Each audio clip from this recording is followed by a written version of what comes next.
എല്ലാവർക്കും വിദ്യാസ് ബ്ലോഗിലേക്ക് സ്വാഗതം. ഞാനിന്ന് മധുരക്കിഴങ്ങ് വെച്ചിട്ട് ഒരു സ്നാക്സ് ആണ് ഉണ്ടാക്കുന്നത്. മധുരക്കിഴങ്ങ് നമ്മൾ പുഴുങ്ങി പിള്ളേർക്ക് കൊടുത്തിട്ടുണ്ടെങ്കിൽ അവര് കഴിക്കാൻ വലിയ താല്പര്യമൊന്നും ഉണ്ടാവില്ല. അപ്പോൾ നമ്മൾ ഇതുപോലെ ഒരു ഐറ്റം ഉണ്ടാക്കി കൊടുക്കുകയാണെങ്കിൽ അവർക്ക് നല്ല ഇഷ്ടത്തോടു കൂടി അവർ കഴിക്കും. അപ്പോൾ അത് വെച്ചിട്ട് എങ്ങനെ ഉണ്ടാക്കണേ നമുക്ക് നോക്കിയാലോ. ഇതുപോലത്തെ 3 മധുരക്കിഴങ്ങാണ് ഞാൻ എടുത്തിട്ടുള്ളത്. ഇതിന് നമുക്ക് നന്നായി കഴുകി കഷ്ണങ്ങളാക്കി ഒരു കുക്കറിലിട്ട് വേവിച്ചെടുക്കാം. മധുരക്കിഴങ്ങ് നമ്മൾ കഴുകി കുക്കറിലാക്കി ഇനി കുറച്ച് വെള്ളം കൂടി ഒഴിച്ചു കൊടുക്കാം. കുക്കർ അടച്ച് വേവിക്കാൻ വയ്ക്കാം.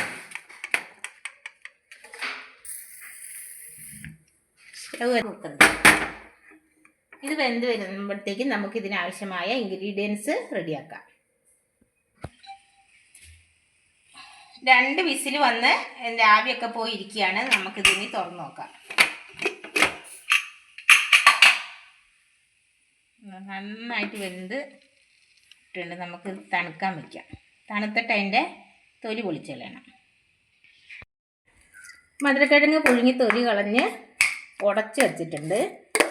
നന്നായി ഉടച്ചിട്ടുണ്ട്. ഇതിനകത്തേക്ക് നമുക്ക് അരിഞ്ഞു വെച്ച സവാള ഇട്ട് കൊടുക്കാം.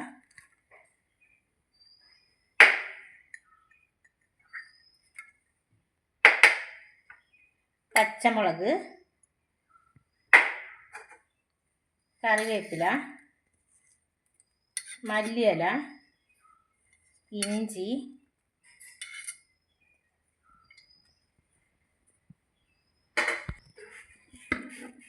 ഇതിലേക്ക് 1 ടേബിൾ സ്പൂണ് അരിപ്പൊടി ചേർത്ത് കൊടുക്കുക.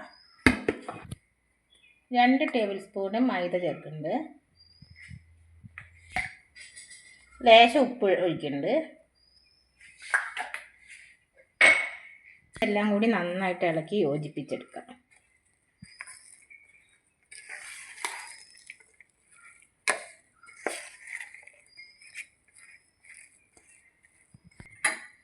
ലേശം കാശ്മീരി മുളക് പൊടിയും കൂടി ചേർക്കാം. നന്നായി കുഴച്ചെടുത്തിട്ടുണ്ട്. ഇത് നമുക്ക് ചെറിയ ചെറിയ ബോൾസ് ആക്കിയിട്ട് പരത്തിയെടുക്കാം. ഇങ്ങനെ ബോൾസ് ആക്കിയിട്ട് ഇങ്ങനെ ചെറിയ പരത്തിയെടുക്കാം. അങ്ങനെ ഇതുപോലെ എല്ലാം നമുക്ക് റെഡിയാക്കി എടുക്കാം. ഇതുപോലെ നമ്മൾ പരത്തി വെച്ചിട്ടുണ്ട്. ഇത് നമുക്കിനി ചുട്ടെടുക്കാം. സ്റ്റൗ കത്തിച്ച് ഒരു ചട്ടി വെച്ച് കൊടുക്കാം. ചട്ടി ചൂടായി എണ്ണ ഒഴിച്ചു കൊടുക്കാം. എണ്ണ നന്നായി ചൂടായി നമുക്കിത് ഓരോന്ന് ഇതിലേക്ക് ഇട്ട് കൊടുക്കാം.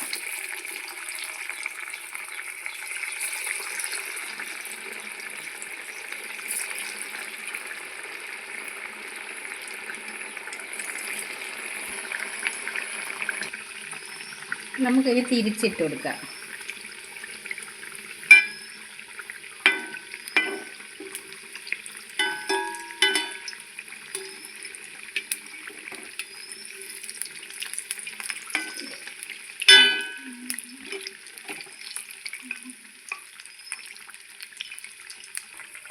രണ്ട് വശവും നന്നായി മൂത്ത് വന്നിട്ടുണ്ട്. നമുക്കിനി കോരിയെടുക്കാം.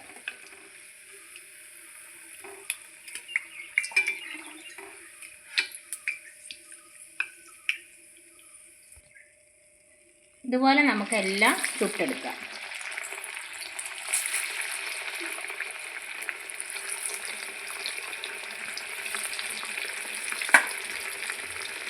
അങ്ങനെ ഇതെല്ലാം വറുത്തെടുത്തിട്ടുണ്ട്. ഇനി മുട്ട വെച്ച് ഇങ്ങനത്തെ ഒരു ഡിഷും കൂടി ഉണ്ടാക്കാമെന്ന് വെച്ചു. അപ്പോൾ അതിന് വേണ്ടിയിട്ട് പച്ചയ്ക്ക് തന്നെ പുഴുങ്ങാതെ നമ്മൾ ഇതുപോലെ അരിഞ്ഞു വെച്ചിട്ടുണ്ട്. ഇതിനകത്ത് ഇനി മസാലയൊക്കെ പുരട്ടി വറുത്തെടുക്കാം. ഇതിലേക്ക് ലേശം മഞ്ഞൾപ്പൊടി ഇട്ട് കൊടുക്കുക. ചില്ലി, ലേശം സാദാ മുളക് പൊടി, ലേശം ഗരം മസാല, ലേശം ഉപ്പ് ഒഴിച്ചു കൊടുക്കുന്നുണ്ട്.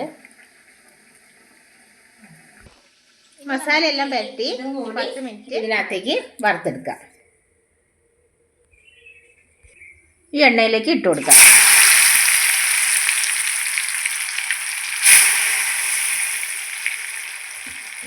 അങ്ങനെ 2 ഐറ്റംസും ഇവിടെ റെഡി ആയിട്ടുണ്ട്.